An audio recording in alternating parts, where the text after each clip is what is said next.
सवाय नमः। ओम राघवाय नमः।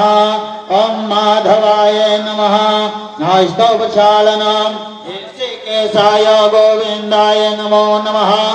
ओम पवित्र पवित्रो वा सर्वार्थांगतो विवा जस्मरे पुंडरीकाक्षं सौभंग्यविग्रहसुचि। ओम पुंडरीकाक्षः पुनातो ओम पुंडरीकाक्षः पुनातो पुनात् पुंडरीकाक्षः चंदनं वन्दते नित्यं पवित्रं पावनासनं आपदां हरते नित्यं लक्ष्मी वसतु सर्वदा। हस्ते अक्षत पुष्पाणि गृहीत्वा भद्रपाठारभ्य हरिः ओम देवः शान्तिरन्तरिक्षगं शान्तिः पृथिवी शान्तिरापः शान्तिरोषधयः शान्तिः वनस्पतयः शान्ति विश्वे देवाः शान्ति ब्रह्म शान्तिः सर्वगं शान्तिः शान्तिरेव शान्तिः सामा शान्तिरिति यतो यतः समीहसे ततो नो अभयङ्करो सन्नः गुरुपर्याभ्यो अभयन्नः पशुभ्यः सुखशान्तिर्भवतु। लक्ष्मीनारायणाभ्यां नमः। उमामहेश्वराभ्यां नमः। सर्वे भो देवेभ्यो नमः। तत्पश्चात् पूजनं पाद्यवर्गं मुखे आचमनीयं सर्वाङ्गस्नानीयं जलं समर्पयामि। अम्बुरुखये भेदगं सर्वं यघोतं यच भाव्यं नुतामृतशेषानो जयन्नेनातिरोहति एतामानसमहिमातो जायन् सबोरुगः पादोऽर्थः भवत् पुनः भर्गः स्वः। लक्ष्मीनारायणाभ्यां नमः। राधाकृष्णाभ्यां नमः। साम सदाशिवाय नमः। वेदपुरुषाय नमः। सर्वे भो देवेभ्यो नमः। वेदपुरुषाय नमः। सर्वे पचारार्थे गन्धक्षत पुष्पाणि समर्पयामि। त्वां गन्धर्वाय खन्तामखदेशमो राजा विध्वंस क्षमानोच्यता। अम्भर्गो स्वः। लक्ष्मीनारायणाभ्यां नमः। राधाकृष्णाभ्यां नमः। उमामहेश्वराभ्यां नमः। वेदपुरुषाय नमः। सर्वे भो देवेभ्यो नमः। सर्वोपचारार्थे गन्धक्षत पुष्पाणि समर्पयामि। तदन्ते धूपं दीपं वनस्पतिरसोभूतो गन्धादे गन्धोत्तमा। आघ्रे सर्वदेवानां धूपोऽहं प्रतिगृहीतां धूपमाघ्रापयामि। प्रत्यक्षदीपं दर्शयामि। चन्द्रमा मनसो जातचक्षुः सूर्यो यजायत श्रोत्राद्वायुष प्राणस मुखायग्निरजायत। अहितवृक्षालनं नैवेद्यं पुरुतो निधाय नाभ्यायासेदन्तरिक्षगं शेषनादौ समवर्धता पद्माम्भो मध्यसः श्रोतार्तथा लोकान् अकल्पयन्नः।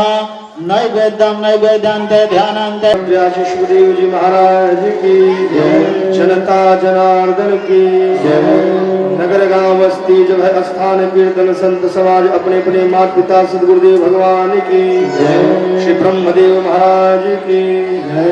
जय जय श्री राधे।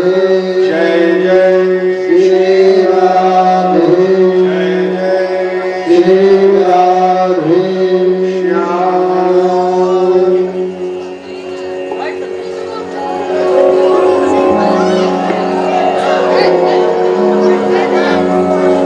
कथा के पूर्व कुछ दान दाताओं के नाम है। श्री गणेशाय नमः।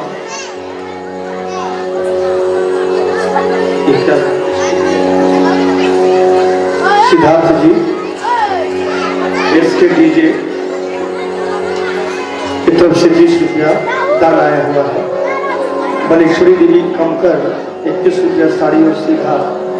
योगेंद्र चौहान 50 रुपया। राघव चौहान 10 रुपया और सीधा। धनु चौहान 50 रुपया। वशिष्ठ ठाकुर 20 रुपया। सुभाष ठाकुर 20 रुपया। राजकुमार चौहान की माता जी की तरफ से 50 रुपया और सीधा। जितेंद्र कुशवाहा 10 रुपया और सीधा। रामाकांत चौहान 10 रुपया और सीधा। प्रदुमन ठाकुर 51 रुपया सीधा। चंद्रिका चौहान 50 रुपया। गोविंद कुमार ठाकुर 10 रुपया। टुनटुन साहब 22 रुपया सीधा। अमलेश शाह 21 रुपया सीधा। और आर्य कुमार चौहान 22 रुपया। पिंटू चौहान 20 रुपया। वशिष्ठ चौहान 41 रुपया। कलेक्टर चौहान 41 रुपया। गोलू कुमार शर्मा 52 रुपया, मोतीलाल चौहान 11 रुपया, सुजीत कुशवाहा 22 रुपया और सीधा 3 दानदाताओं के नाम है। आप जोरदार ताली बजाकर के सबका स्वागत करें।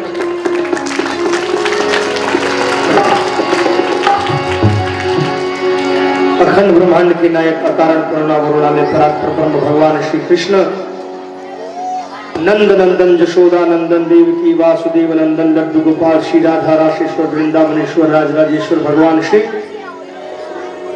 लड्डू गोपाल जी के इस वांगमय मूर्ति श्रीमद् भागवत महापुराण के चरणों में इस दास का प्रणाम निवेदित और भगवान भूतभूतेश्वर त्रिलोकीनाथ उमापति श्री दिगंबरेश्वर त्र्यंबकेश्वर नर्मदेश्वर श्री भीमाशंकर दिगंबरेश्वर महादेव के चरणों में प्रणाम करते हुए आदि शक्ति जगदम्बा जगत जननी माँ भवानी अखंड ब्रह्मांड की नायिका ऐं शक्ति ह्रीं शक्ति क्लीं शक्ति माँ जगदम्बा पराम्बा के चरणों में इस दास का प्रणाम निवेदित है।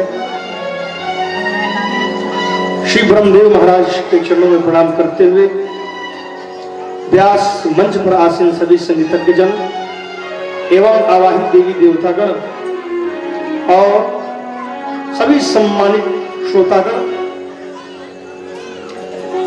सभी धर्मानुरागी श्रोतागण, करुणामयी त्यागमयी माताएं बहनें, छोटे छोटे नन्हे मुन्ने बालक वृंद और यह यंत्र के माध्यम से ध्वनि जहां जहां तक लोग श्रवण कर रहे हैं, सभी को इस व्यास पीठ से सभी को साधुवाद है, धन्यवाद है, वंदन है, प्रणाम है।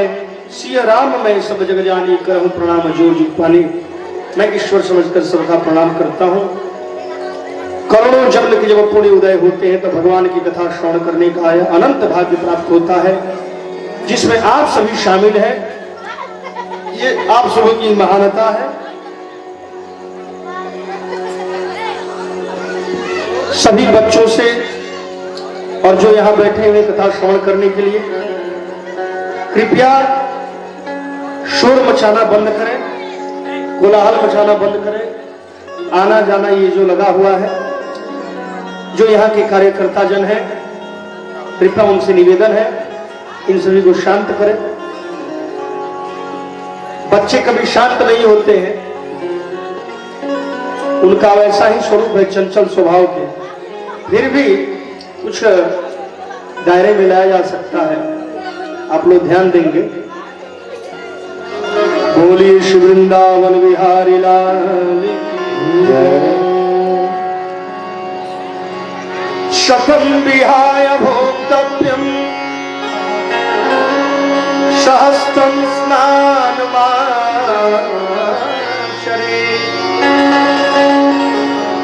लक्ष्यम विहाय दातव्यम कोटिं त्यक्त्वा हरिं भजे। शास्त्र कहते हैं कि 100 काम छोड़ करके, शतम विहाय भोक्तव्यम, 100 काम छोड़ करके पहले भोजन करना चाहिए। आप लोग भी जितने इधर सुर मचा रहे हैं, आप लोग शांत रहिए, और जो सुर मचाएगा मैं उठा करके यहां से खड़ा करके भगा दूंगा। मैं मंच पर से अपमान किया जाएगा। है बच्चे, है बच्चिया,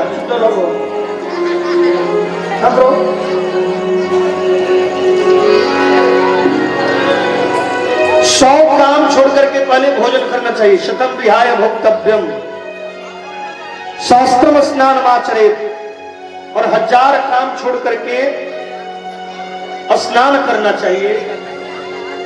लक्ष्यम विहाय दातव्यम, और लाखों काम छोड़ करके पहले दान करना चाहिए। और कोटिं त्यक्त्वा हरि भजेत्, करोड़ों काम छोड़ करके हरि भजन करना चाहिए। यानी अंत में सबसे ज्यादा बढ़ा चढ़ा करके किसको नाम दिया गया? भजन को। भजन के लिए कोई ये जरूरी नहीं है कि स्नान करेंगे, हाथ पैर धोएंगे। अरे धो लेना तो और अति उत्तम है, पाक शुद्धि होना तो अति उत्तम है, पर स्नान से, भोजन से और दान से भी बढ़ करके भजन को सबसे बढ़ा चढ़ा करके उत्तम बताया गया है। और उससे भी बढ़ चढ़ करके बताया गया है कि जहां भगवान की कथा होती हो, सत्संग होता हो, वहां महाराज उसकी कोई सीमा नहीं है, उसकी कोई गिनती नहीं है, उसकी गणना नहीं की जा सकती। इतनी भगवान कृपा करते हैं। बोलिए सियावर रामचंद्र की जय। सर्वप्रथम पहले उठ करके स्नान करो। स्नान करने के बाद क्या नियम है? भोजन करो। तो स्नान करेंगे तो सूर्य को जल देना ही है। भगवान जितने भी देवता आपके घर हैं उनको धूप दीप दिखाना ही है, और उसके बाद भोजन करना है। तो स्नान करने का भी नियम है, भोजन करने का भी नियम है, क्योंकि हर एक जीव जंतु का भी नियम होता है। एक कुत्ता भी सुबह उठ करके अपनी क्रिया करने के उपरांत भी कुछ जा करके अपने के लिए जीने के लिए कुछ ना कुछ ग्रहण करता है। तो हम लोग तो मनुष्य हैं, तो हम लोग के पास भी बहुत नियम है, और जो नियम से चलता है वही मनुष्य है, और जो अनियमित चलता है वही असुर है, वही असुर है। तो आप लोग आए हैं भजन सुनने के लिए, कथा सुनने के लिए और भजन करने के लिए, तो शांत स्वभाव होकर के कथा को श्रवण करें। अब तीसरा बार बताया गया, शतम विहाय भोक्तव्यम सहस्त्रम स्नानमाचरेत लक्षम विहाय दातव्यम। लाखों काम छोड़ करके पहले दान करो। अब ये कोई जरूरी नहीं है कि धन ही दान करो, मन दान दे दो, थोड़ा तन दान दे दो, समय दे दो। यहाँ पे आपके पास नहीं है धन तो आप थोड़ा समय दे दो। समय का दान बहुत बड़ा दान होता है महाराज। आइए, कोई जरूरी नहीं है कि आप पैसा रुपया लेकर के कहीं खड़े रहेंगे तो ही बहुत बड़ा दान हो जाएगा। आप कथा में 4 घंटा समय दे रहे हैं, यह आपका सबसे बड़ा दान है। और जो आप दान लेंगे, जब दान देंगे तो आपको दान मिलेगा भी। कुछ लेकर के जिस हाथ से हम किसी को पुष्प अर्पित करते हैं, तो ये ध्यान रहे कि आपके हाथों में भी सुगंध रह जाता है। किसी के अपने हाथ से इत्र लगाएंगे तो इत्र का सुगंध आपको भी मिलेगा। अगर आप दान देंगे तो दान का फल भी मिलेगा। और ये कोई जरूरी नहीं है, ये कथा कोई एक व्यक्ति विशेष ही करा रहा है, ये सभी गांव के लोग मिल और जुल करके कथा करा रहे हैं। इसमें सबका सहयोग होना चाहिए। अदब दानम भवे दरिद्रम, दरिद्र भावांच करोति पापम, पापम करोति नरकम प्रयाति, पुनः दरिद्रम पुनरेव पापी। जो दान नहीं देता है, अदब दानम भवे दरिद्रम, वह बहुत बड़ा दरिद्र होता है। तो दरिद्र भी 2 प्रकार के होते हैं। पहला दरिद्र वो है जिसके पास कुछ है ही नहीं, कुछ देने लेने के लिए नहीं है, वो दरिद्र है। लेकिन उससे भी महाभयंकर दरिद्र कौन है? जिसके पास सब कुछ रहते हुए भी दान नहीं देता। सब कुछ है लेकिन जब दान देता है तो उसके हाथ कांपते हैं। पैसा भी देगा तो 10 बार हाथ कांपेगा, सोचेगा दे कि नहीं दे, दे कि नहीं दे। कभी कभी तो हाथ में पॉकेट में रुपया निकाल कर फिर नीचे घिसका देगा कि दे या नहीं दे। लेकिन वही कोई गलत काम करना हो, कोई बुरा काम करना हो, तो फटाक फटाक पैसा निकलेगा। और यही नहीं महाराज, जब आप धर्म के कार्य में आप दान नहीं देंगे, भगवान के शरण में दान नहीं देंगे, तो उससे कई गुना बगैर जांचे पूछे आपका दान हॉस्पिटल में चला जाएगा, कोर्ट कचहरी में चला जाएगा, मार झगड़ा गलत कार्य में चला जाएगा। इससे बढ़िया है धन की भी 3 ही गति है, दान, भोग और नाश, जिसमें सबसे उत्तम है दान। जो दान नहीं देता है, अदब दानम भवे दरिद्रम, और दरिद्र भावांच करोति पापम। और जब दरिद्र होगा तो अभाव में पाप करेगा। दरिद्रता क्या नहीं करा देती है, सब कुछ करा देती है।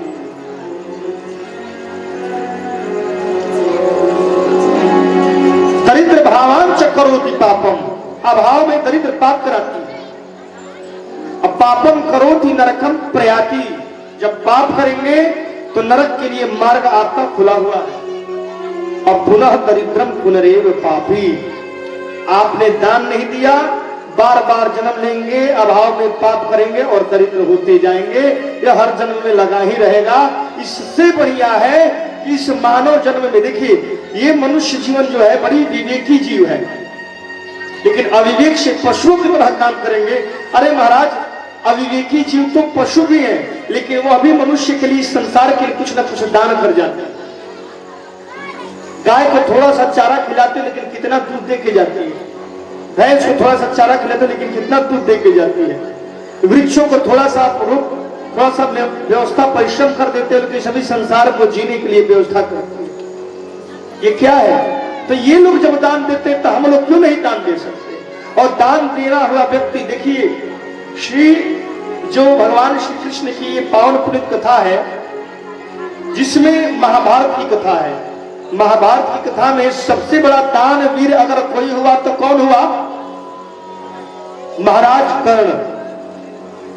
महाराज सूर्य पुत्र कर्ण, कुंती के ज्येष्ठ पुत्र कर्ण, ये महायोद्धा और महादानी हुए।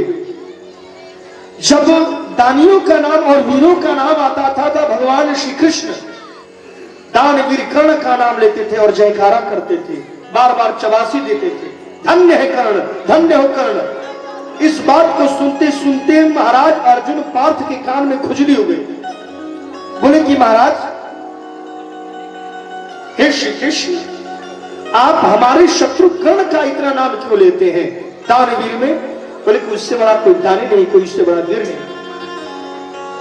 और जिस दिन कर्ण मारा गया ना, उस दिन भगवान श्री कृष्ण के आंखों से आंसू छलक गए और बोले कि धन्य है, आज हमारे एक इतिहास में एक ऐसा दानवीर कर्ण है जो अपना शरीर त्याग रहा है, वीर गति को प्राप्त हो रहा है।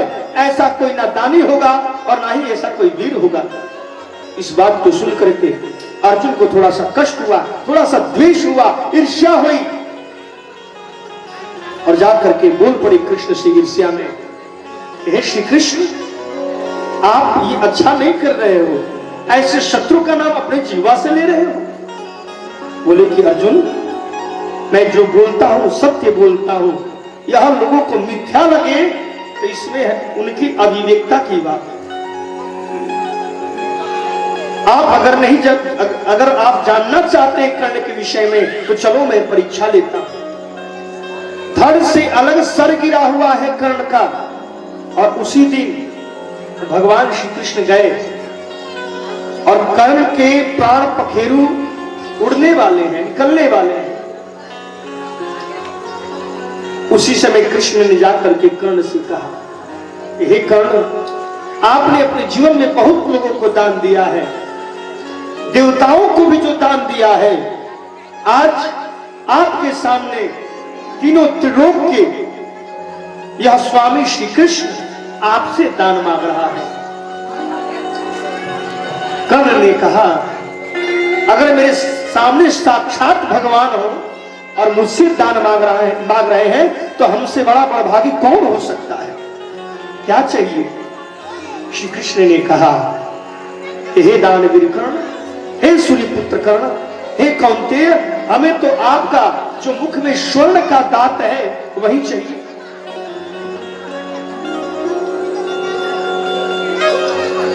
कर्ण जो है, जिसका धड़ अलग है, सर अलग है, वह धड़ घिसकता हुआ उस पुनीर के पास गया, उसमें से बाण निकाल करके और अपने सोने के दांत को निकाल करके जो ही कर्ण देने लगा, श्री कृष्ण ने कहा कि नहीं कर्ण, दान दिया जाता है पर झूठा दान नहीं दिया जाता है, और ये जो आप दान दे रहे हो ये झूठा दान दे रहे हो। इसलिए कर्ण ने क्या किया, धनुष को भी उठाया, प्रत्यंचा पर बाण चढ़ाया और धरती पर वार किया, जिससे धरती से एक गंगा निकलने लगी। गंगा मां का प्राकट्य हुआ और उस गंगा मां के धारा से अपने दांत को धो करके देने लगे। अर्जुन के आंख से अश्रु छलक उठे कि धन्य है कर्ण, सत्य में इसके जैसा ना कोई वीर है और ना ही कोई दानी है। कर्ण को कोई मार नहीं सकता था अगर इंद्र उनके कवच कुंडल छल से ना लिए होते। नहीं सकता था जब तक कुंती जाकर के अपने पुत्रों की भीख नहीं मांगती, पांचों पुत्रों की, अपने ज्येष्ठ पुत्र से भीख मांगी। एक तो कर्ण को कोई मारने वाला सृष्टि में पैदा ही नहीं हुआ, ऐसा वीर कर्ण।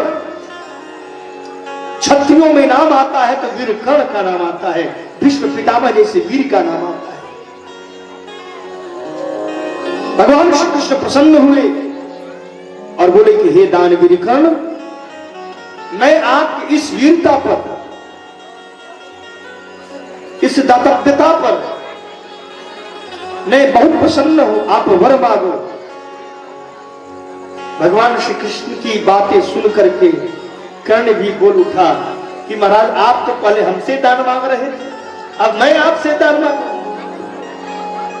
फिर हमारे दाता बनने का यह मान समाप्त हो जाए। श्री कृष्ण ने कहा कि नहीं कर्ण, अगर आप मांग रहे हो तो भगवान से मांग रहे हो, संसारिक जीवों से नहीं मांग रहे हो, मांगो। कर्ण ने कहा कि मैंने सुना है कि मृत्यु लोक पर जो भी आते हैं सभी मारे जाते हैं, लेकिन हे श्री कृष्ण, अगर आप देना ही चाहते हो तो ऐसा वर दो, इस मृत्यु लोक में कोई ऐसा स्थान दो जहां कोई व्यक्ति मरा ना हो, वही मेरा अंतिम संस्कार। श्री कृष्ण ने यह बात सुनकर के अचंभित हो गए और अपने चक्र सुदर्शन को पूरे मृत्यु लोक में निरीक्षण करने के लिए भेजा। सुदर्शन चक्र चारों तरफ निरीक्षित करते हुए आए श्री कृष्ण के पास और हाथ जोड़ करके खड़े हो गए, हे भगवान, हे स्वामी, कोई ऐसा स्थान नहीं है जहां मृत्यु लोक में कोई जीव न मरा हो, ऐसा कोई स्थान ही नहीं बना। भगवान श्री कृष्ण ने कहा बात तो सत्य बोल रहे हैं। तो कर्ण के उस वचन को रखना था, तो भगवान श्री कृष्ण अपने विराट रूप को धारण किया और विराट रूप धारण करके अपने हथेली पर ही कर्ण के उस पंच भौतिक शरीर को रख करके, पंच तत्व शरीर को रख करके और अपने हाथ पर ही कर्ण का अंतिम दाह संस्कार किया। दान देने वाला अगर कर्ण के जैसा हो तो मृत्यु लोक में उसकी मृत्यु नहीं हो सकती, जैसे कर्ण ने किया। और कर्ण के उस दान से, उस प्रसन्नता से भगवान ने अपने हाथ पर उनका अंतिम संस्कार किया था। ये है दान का महत्व। बोलिए दानवीर कर्ण की जय, बोलिए श्री वृंदावन बिहारी लाल की जय। आइए कुछ विशेष दान दाताओं के इस भागवत भगवान पर कुछ दान आए हुए हैं, उनके नाम। जय माता दी। अनिश सिंह जी उर्फ चुनमुन सिंह जी, शिक्षक महोदय, 101 रुपया दान आए हुए हैं। और ऊपर से नीचे तक जितने हैं सभी आदरणीय और सम्मानीय, और जितने ये विद्यार्थीगण हैं उनके पूजनीय ये शिक्षक गण हैं, गुरुजन हैं, उनके तरफ से देखिए दान आए हुए हैं। जैसे श्री राजेश राम उर्फ टुनटुन शिक्षक जी, ये 101 रुपया। राकेश वर्मा जी शिक्षक महोदय 101 रुपया। ब्रिज किशोर माझी शिक्षक महोदय 101 रुपया। आफ्ताब आलम शिक्षक महोदय 101 रुपया। अली असगर अंसारी शिक्षक महोदय 101 रुपया। जितेश कुमार सिंह शिक्षक महोदय 101 रुपया। अर्चना सिंह जी शिक्षिका 101 रुपया। प्रमोद कुमार सिंह शिक्षक 101 रुपया। सुमंत सिंह जी शिक्षक 101 रुपया। गायत्री कुमारी शिक्षिका 101 रुपया। हरिनाथ शर्मा शिक्षक 101 रुपया। अनुपम सिंह शिक्षक 101 रुपया। हरिकांत सिंह जी शिक्षक 101 रुपया। पूनम सिंह जी शिक्षिका 101 रुपया। अमर सिंह शिक्षक 101 रुपया। नीतू सिंह शिक्षिका 101 रुपया। इतने दान दाताओं के नाम आए हुए हैं। ये सभी अध्यापक महोदय हैं। इन सभी दान दाताओं के लिए जोरदार ताली बजा करके इनका स्वागत करें। और कुछ दान दाता हैं, श्री योगेंद्र चौहान जी 25 रुपया। जोगरानी देवी 25 रुपया। सुदर्शन चौहान 25 रुपया। महेंद्र चौहान 25 रुपया। और शैलेश सिंह 101 रुपया। मोहन भगत 30 रुपया। श्री भगवान चौहान सोनू चौहान कलकत्ता से 101 रुपया। प्रिंस जगा, जिनका नाम उर्फ जगा, 51 रुपया। सुनील चौहान 21 रुपया प्लस सीधा। राम इकबाल पाल 41 रुपया प्लस सीधा है। रजनीश कुमार गोलू 33 रुपया। गौतम चौहान 101 रुपया और सीधा। राजेश्वर दुबे 50 रुपया। महक दुबे 10 रुपया। हर्षित दुबे 20 रुपया। शशि दुबे 10 रुपया। मृत्युंजय पाठक 51 रुपया। गुप्तदान 50 रुपया और संदीप सीधा आया हुआ है।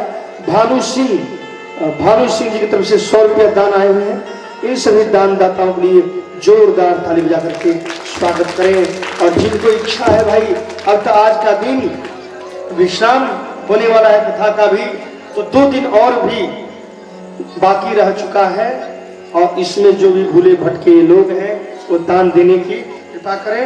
ठाकुर जी सदैव उन भक्तगणों पर कृपा बनाते रहे, क्योंकि दान दे रहे तो उसके ब्याज सहित कई गुना उन्हें धन की वृद्धि करें। और जो मनोकामना हो भागवत जी महाराज पूर्ण करें।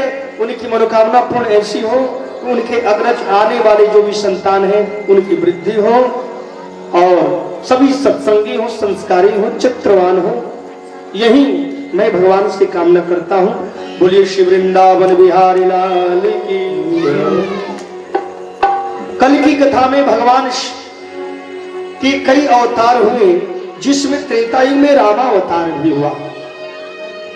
रामावतार जब हुआ तो भगवान श्री राम का जब अवतार हुआ था, उस समय सभी देवी देवता लोग दर्शन करने के लिए गए थे। रात्रि भगवान श्री राम का जन्म दिन में हुआ था, क्योंकि राजा थे। और राजा कहां दिखाई देते हैं? महल में।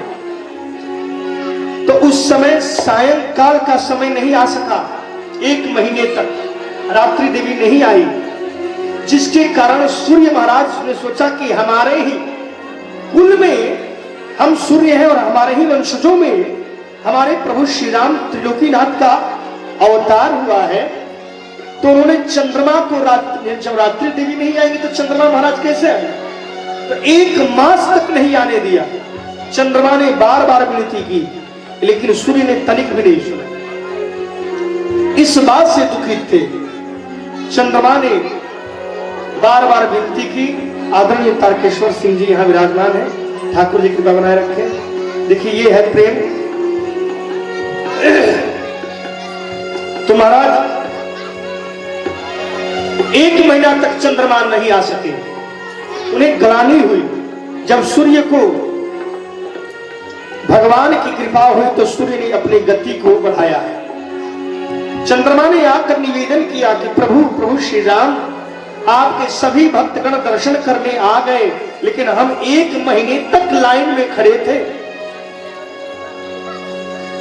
और 1 महीने के बाद दर्शन करने का हमें यह सौभाग्य प्राप्त हुआ है। क्या कुछ विशेष कृपा नहीं करिएगा?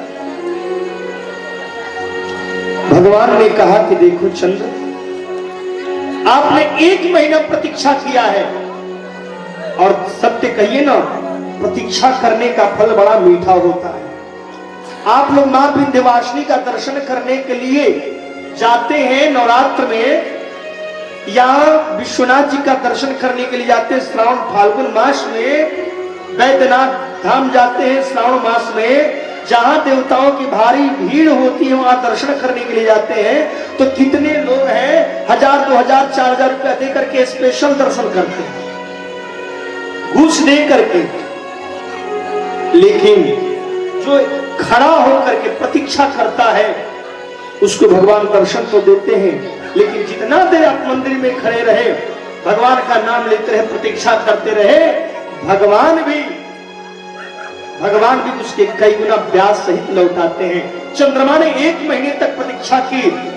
श्री राम ने कहा कि हे चंद्र, सूर्य के वंशों में मेरा भले ही अवतार हुआ है, लेकिन आज के बाद कोई हमको राम सूर्य से नहीं जोड़ेगा। मैं आज से वचन देता हूं कि आपका नाम मेरे साथ जुड़ेगा, इसलिए आज के बाद कोई यही कहेगा श्री रामचंद्र की जय। सूर्य का नाम कोई ये नहीं कहता सूर्य राम की जय, सब लोग रामचंद्र की जय। जब वहां राम जी जी का आशीर्वाद प्राप्त करके गए तो चंद्र ग्रहण लगा।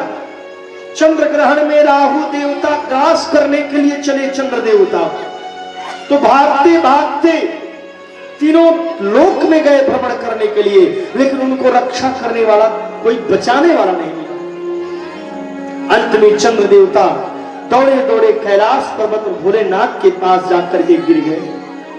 बोले कि प्रभु मुझे राहु खा जाएगा, मैं कहां मुझे शरण मिले, मुझे स्थान दीजिए। तो भगवान शिव ने कहा मेरे सर पे आके बैठ जाओ। अब किसी के पास, गुरुजन के पास, किसी ब्राह्मण के पास, किसी विद्वान के पास जाइए और गुरुजन या कोई श्रेष्ठ व्यक्ति, वरिष्ठ व्यक्ति कहे कि आकर के बैठ जाता, आप उनके सर पे बैठ जाइएगा, यह नियम है क्या? लेकिन अब का ये नियम हो गया है कि बड़ों के पिताजी बैठे हैं, तूने कि पिताजी की, हम लोग का आज भी नियम है कि पिताजी जहां बैठे, पिताजी के सामने हम लोग नहीं बैठते। बड़ों का सम्मान धीरे धीरे समाप्त हो जा रहा है। उसी प्रकार चंद्रमा आए और भगवान शिव के सर पे बैठ गए। सभी देवताओं ने कहा कि महाराज भोलेनाथ देखिए तो इसकी दृढ़ता चंद्रमा की, आपने इनको जान बचाई है।